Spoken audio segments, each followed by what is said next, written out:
And it was 68 out of the 70 cities were showing an advance. Beijing, property prices up 1.9%. Shanghai, 2.5% from last year. That is showing a slowdown, though.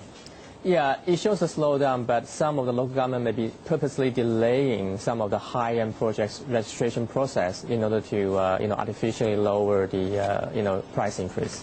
So that probably is in the play because, apparently the central government is trying to come down even harder on the property sector in terms of measures, and the local government is trying to show that the impact is already effective. So in order to avoid a further tightening, that's probably in the play here. How important is the housing market there for the Chinese economy? Well, obviously it's very important. If you look at the related sectors, it's probably going to take up more than 20% of the GDP. However, I think the central government is very smart. They have devised this huge ramp-up of public housing construction, which hopefully will basically compensate for any potential slowdown in the private housing market. Okay, so let's just talk a little bit about where it goes next. What other measures can the Chinese authorities come out with to cool things down? Yeah, recently there's already some announcement from the government saying that they're going to expand the household purchase restriction to more cities. Just explain what that is for people who wouldn't know. Right. The household purchase restriction is actually for in order to prevent investors from buying houses. Yeah. Exactly. And basically, the basic is saying that for the locals, if you already own 2 units of housing, you cannot buy more. If you are non-local, if you are not working in the city for an extended period of time, you cannot buy either.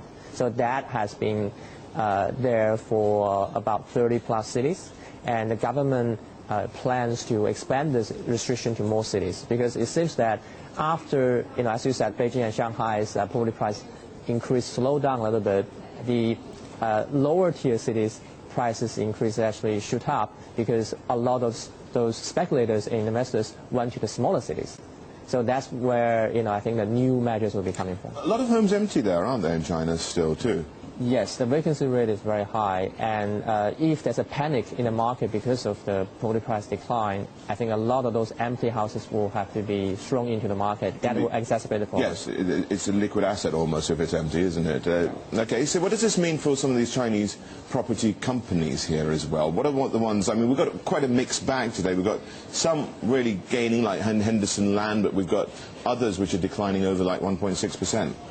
Yeah, I think in general, the mainland developers, especially those focused on the high end, will suffer. If you take the example, for example, China Overseas Land, that's 688 HK, that's the stock that almost everybody loves. Only Credit Suisse has a sell rating. It's got a 2.7% fall today. Yeah, and we think that, first of all, we have shown some early signs because in the first half, COLI, that's China Overseas Land, its contract sales has been very good. However, its cash collection from the sales was very bad. It was actually less than 50%. And that will become a problem if property prices fall in the second half because a lot of those sales will have to be cancelled by the home buyers. Right, but do you like any of them? I know you're underweight. Right, on a relative basis, we still like the mass market players such as China Vanke, which is listed in the A and B shares in China, and there's also a Hong Kong listed company called Evergrande, that's 3333 HK.